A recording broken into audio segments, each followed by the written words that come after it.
So that's sort of that. But the key thing is, in terms of approaching networks, like sending it in at 9 a.m. and having somebody come back 2 hours later, that will never happen again probably. But it happened on this show. It was one of those rare moments. I think the key was that these guys have put so many years into building this pilot and figuring out like the shooting style and and all that stuff, and just putting this really beautiful booklet together and the packaging of that, and just the presentation was so strong. And it's really about being in the right place at the right time, and this show is one of the first to do this sort of thing. I remember can you hear me? Just one thing, I remember the network after, talking with the network and everything after, I think it was the first year Geminis or something. We just sort of, got to know those execs pretty well, and they were good people. And I remember them saying, and I was shocked by this, that 99.9% of the pitches they get are one single piece of paper printed out on an inkjet printer with someone's idea on it. And I can't imagine that someone thinks they're going to get a show picked up by sending in a piece of paper, a white piece of paper with black type on it that says their idea. Yeah, and as you say, I don't think it would ever happen again, even now, if we tried to get it picked up and get the attention that quickly. But I think what else helped was the fact that we put a lot of effort into it, and we gave them a demo, we gave them an idea of what it was. We didn't want to leave them with any excuse, scratching their head, what was the show going to look like, who was going to be in it, who were those people involved. We wanted their attention right from the get-go. I mean, we went as far as wrapping it in kind of like a packing paper and covering it in different baggage tags from around the world that we had collected from working on the other show, and just made it look like it had traveled around the world itself before it got there. We tried to make sure there was no reason for them to ignore it. So. I was just wondering how Justin came. Justin and I went to high school together. We both grew up. We can't hear the question, so maybe repeat it. Oh yeah, sure. How Justin came on the team. Justin was a friend of mine from high school. We both grew up, born and raised in Brantford, Ontario, and we were really good friends in high school.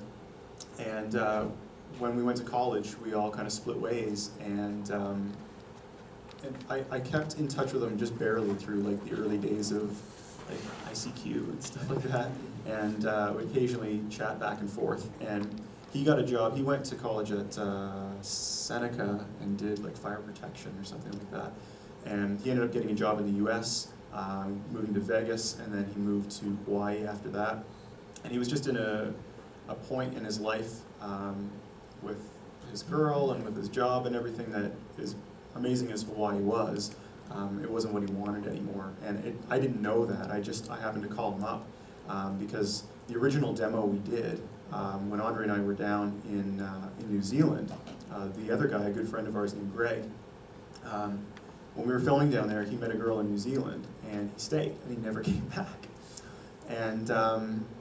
And so that was his decision, but we came back once we had pitched the network, and they were so excited about it. We had to break the news to them right away that the other guy in the demo wasn't involved anymore, and he wasn't around, and he wasn't going to be around. And so they said that was fine, but we had to kind of shop around for who the other host was going to be. And it was a very critical thing, because again, we wanted this to be real. It wasn't something we were going to go out and cast who this other person was going to be. It had to be a legitimate friend. Otherwise, the whole idea for the show would fall apart from the get-go, is being able to travel and show the real ups and downs of somebody traveling with their friends. So I went through that list on ICQ and MSN through my email, and even in early to mid-20s, it's amazing how quickly people are tied down, and they can't just drop everything and travel the world. They're in school, they're getting married, they have children, whatever it is, they've got a great job they don't want to give up. And so the list got whittled down and down and down. And it's not that Justin was at the bottom of the list. He was just one of the few that we were able to kind of shortlist and say, okay, well, let's give him a call and see what we can do. The problem was he was living in Hawaii, so I called him. He was interested. I asked him to try to film a bunch of things of him around Hawaii. He FedExed it to us overnight from Hawaii, we cut it in about 6 hours and then drove straight to the network because we had a meeting and showed them, and they loved it. They didn't want to see anybody else. They saw him and they loved him right from the get-go. So. Yeah, exactly. That's an important part. I never expected to be hosting this. My love and my passion in Sheridan was audio, and that's how Andre and I really started to partner up together. Was me being kind of in the audio realm, and he being kind of the visual master. We started to work on a lot of projects together, and it was a really good fit. And when we had this idea for this travel show, well, we were working on Don't Forget Your Passport, and I was doing field audio, and he was filming as second camera. We started to come up with this idea at night, sitting around a table in Cambodia or something. We're like, okay, here it is, and start writing on napkins and things about our ideas and how this thing was going to come together. And when it came time to go to New Zealand and shoot this pilot, we thought, well, we don't want to bring somebody else and film them. We're the two guys who came up with the idea. Who better to really express that and show it off and play the role, so to speak, than one of us? Well, somebody needs to film it. Audio always, of course, takes a back seat. So I thought, well, all right, I'll go in front of the camera. And we thought this will at least get the idea across to the network. The problem was that when we went in for the first meeting, and they said, we love it. We love you on camera. We love it all. Go with it. And I was sort of like, oh, okay, this isn't how we planned it, but went ahead with it anyway. So I was never supposed to be in front of the camera, but so be it. So. And then also in terms of because of that, there was no sound person on the show. Because Scott was in front of the camera, we didn't have one. So Tristan Barton can talk much more about the ups and downs of that. Cause he did all our post sound. He did everything. But in terms of that, that's a tribute to Andre's skills and abilities, right? I mean, he never probably signed up to be the sound guy, but Andre really ends up kind of taking care of the whole thing. Yeah, Andre kind of has to ride the levels. He has to get exposure. He has to ride the sound levels, make sure everything's captured, everything's good, clean. And I think even when descending, you guys don't have a sound person, so it definitely helps. I mean, again, going to I know, right? Yeah, I set exactly. myself up for that one. Yeah, we don't need sound guy on set. And the a problem. $300 microphone, or you pay a new salary for a whole season. That's right. Oh, I was just going to say, the problem now is shooting on red, the audio problems inherent with that from the get-go, and the fact that you can't just ride this dial on the side of the camera as you go. It's created even more to think about and try to set up and just be aware of in the field. So we wanted to move up when we started descending. We wanted to take another step forward in a lot of regards, and the adventure, being able to actually be somewhat explorers in the traveling now, which is hard to do in travel nowadays. But we also wanted to move forward and take it forward technically as well. So it's one thing just to be able to film underwater, but to shoot on red was kind of essential for us to do. On the surface it wasn't essential, but underwater it was, just because of losing color so fast underwater and always working with very little in the amount of light. So it was essential, but it brings with it its own heartaches and headaches as well. So. And I guess just in terms of the gear as well, traveling for departures at least, traveling all these countries and blending in is so hard when you have a camera and you're sometimes in these situations where you need to just be like behind a curtain, you need to be hidden in a way. And I think with the camera that we used on departures is an HVX 200, I'm sure you guys have a million of them here.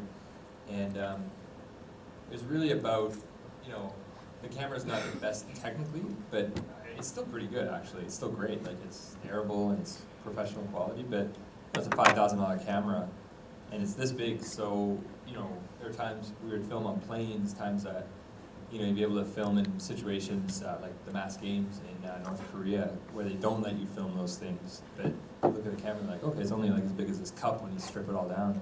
So I think part of the process too is also figuring out a way to access all these interesting places on Earth, but not stick out as bad as usually we would. So that was key, to keep the gear really small.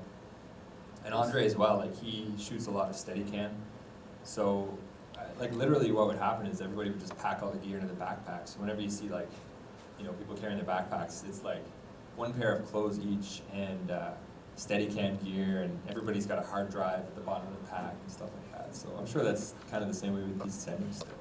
It's grown exponentially, but Yeah. it's still, yeah, you take very little clothes and a lot of equipment. Yeah, lots of gear. Pelican cases were so crucial in our first year that we got them on board for Descending, and they're now a sponsor. We took advantage of that, but yeah, certainly the difference between the way we were able to film and execute Departures versus Descending has been massive. The amount of gear that we need for Descending, the underwater housing for the Red weighs about 65, 70 pounds, and once it's built, you're talking about 80 pounds on the surface. Then you add lights to that, batteries, chargers for all of that stuff.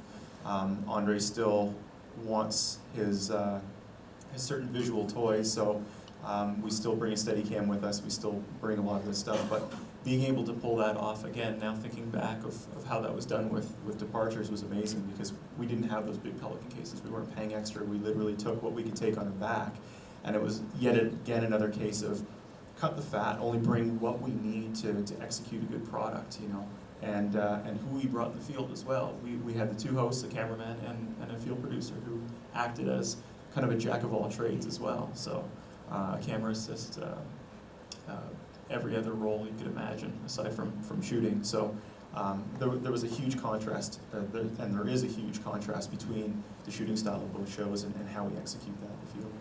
So how many people, like, how many people were part of the whole process of Departures? Like, including editors and everything? Versus, like, how many, like, would just be on set? Yeah. Yeah, in the field it would be 4 people. Yeah, I was going to say, and then with More fixers. yeah, which would be like a local who we'd hire on for that show. We had what, 3? Oh, well, over the course of the 3 seasons, we had about 5 editors. About 5 editors, 2 producers, and then all of the people that trickle down from there: sound, graphics. Geez, by the time you tally everyone up that was necessary to put the whole show together, including like legal and everything else, you're probably talking, what, 30 or so people, I would imagine. But again, that's extraneous people that you need to pull this in for intern financing and all that sort of stuff as well. But the core team, I would say, in the office on any given day, you're probably looking at, what, about 6 people that are running the show from home, kind of thing. So still a tight-knit group for sure. Yeah, and then also like we had 2 assistant editors, and one would be like logging, that kind of thing. One guy would be dealing with the graphics and doing the maps and doing the packaging. And eventually, like, we all kind of did the color correction as well. You know, like things, again, we're working with such a limited budget and we want to keep it all on screen. So I think one of our editors / assistant editors, Alvin, did the DVDs, like authored the DVDs and all that stuff. So I think everyone, because we all had such kind of varied backgrounds, could bring something to the project that, you know, we wouldn't have to take this to a place to get done. We could design it ourselves and make it ourselves in office as we go, and it really helps. So yeah, in terms of also in the field, yeah, there was the 4 people, and then there was always somebody like local, whether it's a fixer or whatever. What we started doing is realizing that these people are also like an interesting part of the trip. So when you go from season 1 to season 3, you know, you see these people more. Sometimes they're there. Sometimes there's a lot of trips where there isn't a fixer, and it's just like Thailand and some other trips where there's just like, and actually a lot of trips, mostly in season 1. And then there were a couple times where, like, you know, we do contra deals because we don't have enough money, so we have to go to the tourism board of whatever country, and then that country basically assigns somebody to us who drives us around in a big tourist bus, and it's like, it sucks. So there's been a couple times where we actually had to like ditch that person, leave them behind, right? Which I don't recommend, but like Cuba, we were having this guy who's like, oh yeah, I'll take you to this museum and I'll take you to this like nice restaurant and you guys can film there. We're like, no, we want to see Cuba. Like, we're not seeing it, and so just rented a car and like left this guy behind. That was Steve's idea. Yeah, I'm like, let's get out of here. It's just like, Like, you know what, let's just leave tonight. Let's just take off. We'll pack up all the stuff. Yeah. And we'll go tonight. Let's Was just it- drive. with walkies, we walked on walkies. and Yeah. so we did, and we drove down some highway I didn't think